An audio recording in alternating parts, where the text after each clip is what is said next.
All right, so ready to dive into this whole miracle morning thing? Let's do it. I think people are going to find this one fascinating. Yeah, I mean, we get a lot of requests to unpack books on productivity and habits, but this one, it's got a bit of a different spin to it, you know? It's definitely not your average self-help book. Right, like the whole premise hinges on the idea that how you start your day can have this ripple effect on your entire life. And, well, we're all about exploring those kinds of claims here on the Deep Dive. Exactly. And what's interesting about the Miracle Morning is that the author, Hal Elrod, he doesn't just preach these ideas from some ivory tower. He actually weaves his own, very personal story into the whole thing. Oh yeah, talk about a story. I mean, the guy was in a near fatal car accident at 20 years old, told he might never walk again, and now he's like this ultra-marathon runner and motivational speaker preaching about maximizing mornings. It's kind of hard to argue at that level of, lived experience, Yeah. right? Right, it's like if this guy can pull himself out of that kind of darkness and achieve what he has, well, maybe there's something to this whole morning routine thing after all. That's the power of a good narrative. Elrod uses his own experience to say, look, if I can overcome these incredible challenges, you can overcome your own, maybe self-imposed limitations too. Yeah. And it just makes you want to listen. And the details, man, they're kind of mind-blowing. Like, he had to retrain his own memory with affirmations because of brain damage from the accident. Yeah, that's a pretty powerful testament to the idea that our thoughts can shape our reality. Totally. And then he goes from hating his first marathon to running a 52-mile ultramarathon. It's like he took that whole mind over matter thing to a whole other level. Seriously, it makes my morning coffee feel a little underwhelming. But that's exactly Elrod's point. He's not saying you need to go out and run an ultramarathon. He's saying that those small daily choices we make, the ones we often dismiss as insignificant, well, they compound over time. Just like training for a marathon, you don't become an ultramarathoner overnight. It's the small, consistent effort that gets you there. Exactly.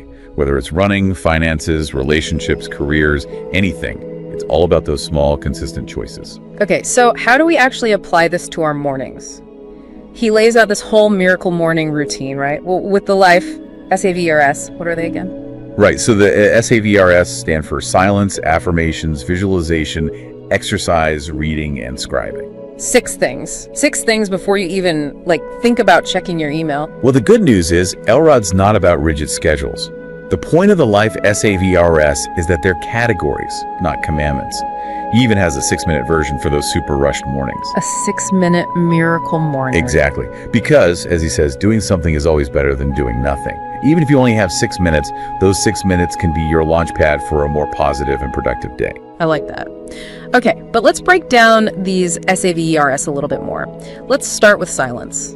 I feel like most people, when they hear silence, they just think, well, quiet, be quiet.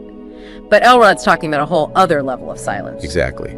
He's talking about purposeful silence, creating space for intention and reflection. It's not about zoning out, it's about tuning in to yourself, to your goals, to your purpose. So it's not just about the absence of noise, but the presence of intention. Right. And that could look like meditation, prayer, reflection, deep breathing, even just expressing gratitude, all things you can do in quiet contemplation. Okay, that makes a lot more sense. So you're using that quiet time to kind of set the tone for your day, get your head in the right space. Exactly. It's about quieting the noise of the world, and maybe even more importantly, quieting the noise of your own thoughts, so you can connect with yourself on a deeper level and make better decisions throughout the day. All right, I'm on board with that. Next up, affirmations. I'll admit, this one always makes me feel a little, Stuart Smalley looking in the mirror. But Elrod seems to be onto something here. Well, it's important to understand, Elrod doesn't just throw out affirmations as some whimsical idea. He literally credits them with helping him retrain his memory after his accident. Wow, seriously, he had to rewire his own brain to believe he had a good memory. That's wild. Talk about the power of positive thinking, right? Yeah. And it makes you wonder, what else can we achieve if we just changed our beliefs about ourselves and what we're capable of? That's a powerful thought. So how does this whole affirmation thing actually work? Is it just wishful thinking, or is there something more to it? Well, Elrod's argument is that we're all programmed, right? Our upbringing, our experiences, all of that shapes how we think and react to the world. But if that programming isn't serving us, we have the power to reprogram it. So it's like we can choose to rewrite the code our minds are running on. Exactly. And affirmations are like writing new code for your subconscious mind. You're replacing those negative self-talk loops with more empowering beliefs. Okay, so let's say you're on board, you want to try affirmations. Where do you even begin? Well, Elrod actually provides a really clear 5-step formula for crafting effective affirmations. It starts with identifying what you truly want, then understanding why it matters to you. Then you define the kind of person you need to become to achieve those things, the habits, the qualities you need to cultivate. So it's not enough to just say, I want to be rich. You have to dig deeper and figure out why that's important to you and what kind of person embodies that. Right. And then you pinpoint the consistent actions you're going to take to reach those goals. Finally, you infuse your affirmations with inspirational quotes or philosophies that resonate with you. It's like surrounding yourself with positive reinforcement for those new beliefs you're trying to instill.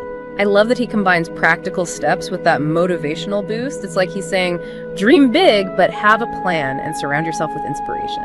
Okay, so we've quieted our minds, we've declared our awesomeness to the universe. What's next in the life SAVERS lineup? Visualization. And this one tends to really intrigue people. It's about harnessing the power of your imagination to create the life you want. All right, so we're not just talking about daydreaming here, right?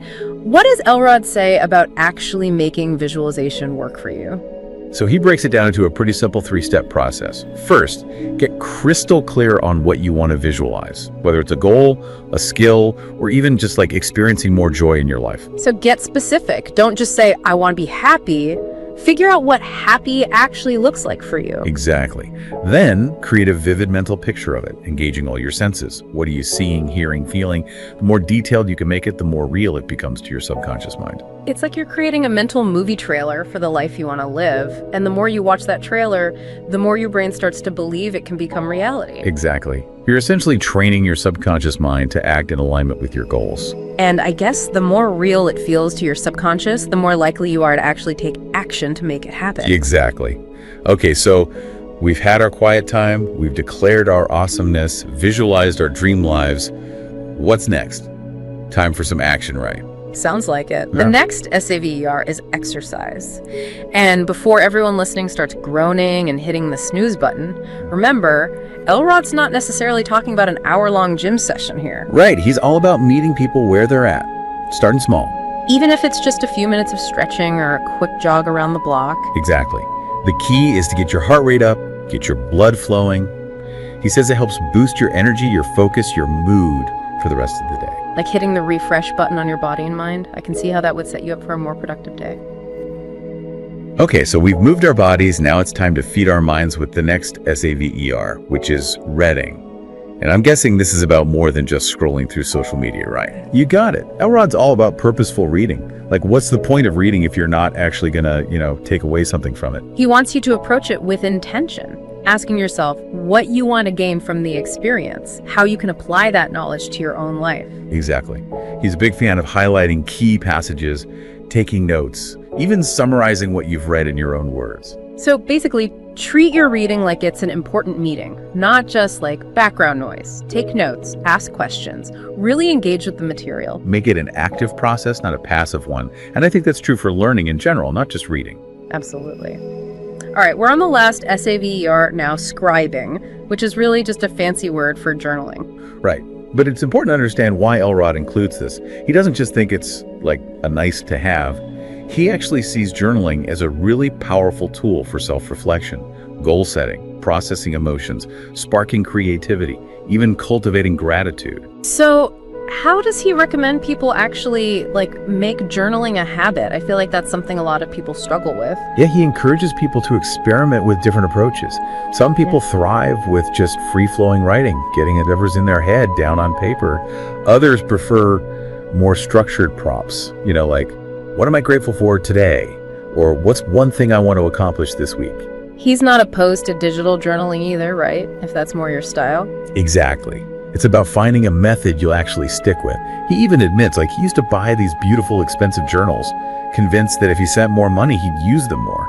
But it wasn't about the journal itself. It was about shifting his mindset around journaling. Totally. You can't buy motivation, right? You have to find what works for you. Exactly. Okay, so we've covered all 6 of the life SAVERS: silence, affirmations, visualization, exercise, reading, and scribing. It's a lot, I'm not gonna lie, but you can see how each one kind of builds on the next to create this really powerful morning routine. And Elrod really emphasizes that these aren't just random activities thrown together, they actually work together synergistically. I'm curious though, not everyone has an hour or more to dedicate to a morning routine, no matter how life-changing it might be. Life gets in the way, right? So how does Elrod address that? Yeah, he's got you covered there. That's where his 6-minute miracle morning comes in. He understands that even on your busiest day, you can probably find 6 minutes. And in those 6 minutes, you can do like a mini version of each SAVER, dedicating just 1 minute to each. Okay, so no more excuses. Even if you can only spare 6 minutes, you can still set yourself up for a more intentional and productive day. Now, this whole email that will change your life exercise, it sounds pretty intense. What's that all about? It's actually a really interesting exercise in self-awareness and, honestly, vulnerability. Elrod challenges you to email like 20 to 25 people from different areas of your life, family, friends, colleagues, maybe even past acquaintances. And you ask them for their honest feedback. And not just the you're so great kind of feedback, right? He wants the real, unfiltered truth. The good, the bad, and the ugly. He actually provides a specific email template you can use, and it encourages people to be brutally honest about your strengths, but more importantly, about your weaknesses, your blind spots, areas where you could improve. That takes guts. I can see why it might change your life, but it also sounds kind of terrifying. It definitely requires a willingness to be vulnerable, to maybe hear things you don't necessarily want to hear. But imagine how valuable that feedback could be, to get these honest perspectives from people who know you well. It's like holding up a mirror to yourself and seeing yourself from all these different angles. And sometimes that reflection might not be what you want to see, but it's usually what you need to see to grow. So how does this tie back into the Miracle Morning concept? Well, it's all about aligning your actions with your self-development goals, right? You can be awesome at affirmations and visualization, but if you're actively avoiding honest self-assessment, you might be missing some key growth opportunities. So it's about being honest with yourself about where you are and where you want to be, and then using tools like the Miracle Morning to actually bridge that gap. Okay, so to bring it all back around, we've talked about the Life SAVERS, we've talked about this email that will change your life challenge, and man, it's a lot to process. It's definitely a lot to unpack. But I think what's so compelling about Elrod's approach is that, he doesn't expect you to do everything perfectly from day one. Right, he even says he still struggles sometimes to stick to his own routine. Exactly. He's all about progress, not perfection. And that's actually where his 30-day challenge comes in. He's a big believer in the idea that it takes around 30 days to really integrate a new habit into your life. Yeah, to push past that initial resistance and get to the point where it becomes more automatic. Right, so he challenges his readers to commit to the Miracle Morning in whatever form works best for them for 30 days straight. Interesting. So it's almost like a personal experiment. Exactly. To see how even just small changes to your morning routine can actually impact your life. And he provides this whole framework for success, setting clear intentions, tracking your progress, celebrating your wins, even having strategies for dealing with setbacks, because let's face it, those are inevitable. So it's not about being perfect, it's about just showing up consistently and seeing what happens. Exactly. And I think it's important to approach it with a mindset of curiosity and self-compassion. You're not striving for perfection, you're experimenting to see what works for you. And remember, you've already got a head start, with the knowledge from these excerpts. True. Okay, so if you're listening to this and thinking, all right, I'm intrigued, but where do I even start? What would you recommend? I'd say start with whichever SAVER resonates with you the most, or, an area you want to explore further. Maybe you're drawn to the stillness of silence, or maybe you're give me all the affirmations, or perhaps you're ready to dive headfirst into that email that will change your life challenge. We haven't even talked about his views on sleep yet. Right. He's got a lot to say about that, but I think we'll save that for another deep dive. Definitely. But yeah, whatever speaks to you, just remember, even small, consistent actions can create really remarkable results over time. I love that. Small steps, big impact. That's a wrap on our deep dive into the Miracle Morning. We hope you found this exploration as insightful and maybe even a little bit inspiring as we have. And hey, if you decide to try out the Miracle Morning or even just one of the SAVERS, let us know how it goes. We'd love to hear about your experiences. Absolutely. Hit us up on social media, shoot us an email, whatever works for you. And until next time, keep those mornings miraculous.